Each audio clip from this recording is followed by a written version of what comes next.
ಇಬ್ಬರು ಸಚಿವರ ಹೆಸರು ಕೇಳಿ ಬರ್ತಿರೋದಾದ್ರೂ ಯಾಕೆ? ಇಬ್ಬರು ನಟಿಯರು ನಟಿ ರನ್ಯಾಗೆ ಆಪ್ತರಾಗಿದ್ದು ಹೇಗೆ?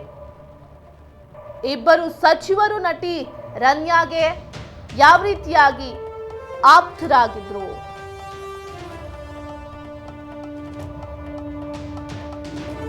ಏರ್ಪೋರ್ಟ್ನಲ್ಲಿ ಪ್ರೋಟೋಕಾಲ್ ದುರ್ಬಳಕೆಗೆ ಶ್ರೀರಕ್ಷೆ ಕೊಟ್ಟಂತವರಾದ್ರೂ ಯಾರು?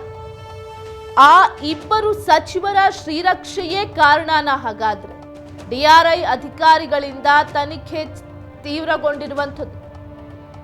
ಇಬ್ಬರು ಸಚಿವರ ಹೆಸರು ತಳಕು ಹಾಕೊಳ್ತಾ ಇದೆ ಈ ಪ್ರಕರಣದಲ್ಲಿ. ರನ್ಯಾ ರಾವ್ ಜೊತೆಗೆ ಸಂಪರ್ಕದಲ್ಲಿದ್ರು. ಅವರಿಗೂ ಆಕೆಗೂ ಏನ್ ಸಂಬಂಧ? ಹಾಗಾದ್ರೆ ಈ ಗೋಲ್ಡ್ ಸ್ಮಗ್ಲಿಂಗ್ ನಲ್ಲಿ ಅವರು ಕೂಡ ಭಾಗಿಯಾಗಿದ್ರ?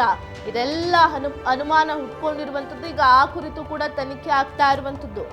ಇಬ್ಬರು ಸಚಿವರ ಹೆಸರು ಕೇಳಿ ಬರ್ತಿರೋದಾದ್ರೂ ಯಾಕೆ? ಆಕೆಗೂ ಇವರಿಗೂ ಏನ್ ಸಂಬಂಧ ಇತ್ತು? ಯಾಕೆ ಇವರು ನಿರಂತರವಾಗಿ ಸಂಪರ್ಕವನ್ನ ಹೊಂದಿದ್ರು? ಇಬ್ಬರು ಸಚಿವರು ನಟಿ ರನ್ಯಾಗೆ ಆಪ್ತರಾಗಿದ್ದಾದ್ರೂ ಹೇಗೆ? ಏರ್ಪೋರ್ಟ್ನಲ್ಲಿ ಆ ಪ್ರೋಟೋಕಾಲ್ ಏನು ದುರ್ಬಳಕೆ ಆಗಿದೆ, ಆ ದುರ್ಬಳಕೆ ಆಗೋದಕ್ಕೆ ಶ್ರೀರಕ್ಷೆ ಕೊಟ್ಟಂತ ರಾಜಕಾರಣಿ ಯಾರು? ಆ ಇಬ್ಬರು ಸಚಿವರ ಶ್ರೀರಕ್ಷೆಯೇ ಕಾರಣನ? ಹಾಗಾದ್ರೆ ಆಕೆ ಗೋಲ್ಡ್ ಸ್ಮಗ್ಲಿಂಗ್ ಮಾಡೋದಕ್ಕೆ ಡಿಆರ್ಐ ಅಧಿಕಾರಿಗಳಿಂದ ತೀವ್ರವಾಗಿ ತನಿಖೆಯನ್ನು ನಡೆಸಲಾಗ್ತಾ ಇದೆ. ಈಕೆ ಪ್ರೋಟೋಕಾಲ್ ದುರ್ಬಳಕೆ ಮಾಡಿಕೊಂಡು ಗೋಲ್ಡ್ ಸ್ಮಗ್ಲಿಂಗ್ ಮಾಡ್ತಾ ಇದ್ಲು ಅಂದ್ರೆ ಆಕೆಗೆ ಶ್ರೀರಕ್ಷೆಯಾಗಿ ನಿಂತಂಥವರಾದ್ರೂ ಯಾರು?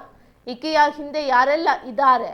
ಗೋಲ್ಡ್ ಸ್ಮಗ್ಲಿಂಗ್ ಅನ್ನ ಅಷ್ಟು ಸುಲಭವಾಗಿ ಆಕೆ ದುಬೈನಿಂದ ಬೆಂಗಳೂರಿಗೆ ಯಾವುದೇ ದಾಖಲೆಗಳಿಲ್ಲದೆ ಅಕ್ರಮವಾಗಿ ಕೆಜಿ ಚಿನ್ನಗಳನ್ನ ತರ್ತಾ ಇದ್ಲು ಆಕೆ ಬಿಸ್ಕತ್ ರೂಪದಲ್ಲಿ ಅಂತಂದ್ರೆ ಒಬ್ಳೆ ಮಾಡೋದಕ್ಕಂತೂ ಸಾಧ್ಯವೇ ಇಲ್ಲ ಅನ್ನೋದು ಕ್ಲಿಯರ್ ಕಟ್ ಆಗಿ ಈ ಒಂದು ತನಿಖೆ ಅಥವಾ ಈ ಒಂದು ಸುದ್ದಿಯನ್ನ ತಿಳಿದಾಗ ಗೊತ್ತಾಗುತ್ತೆ. ಪ್ರಭಾವಿ ಸಚಿವರು ಕೂಡ ಈ ಒಂದು ಪ್ರಕರಣದಲ್ಲಿ ಭಾಗಿಯಾಗಿದ್ದಾರೆ ಅನ್ನೋ ವಿಚಾರ ಕೂಡ ಬೆಳಕಿಗೆ ಬರ್ತಾ ಇರುವಂಥದ್ದು.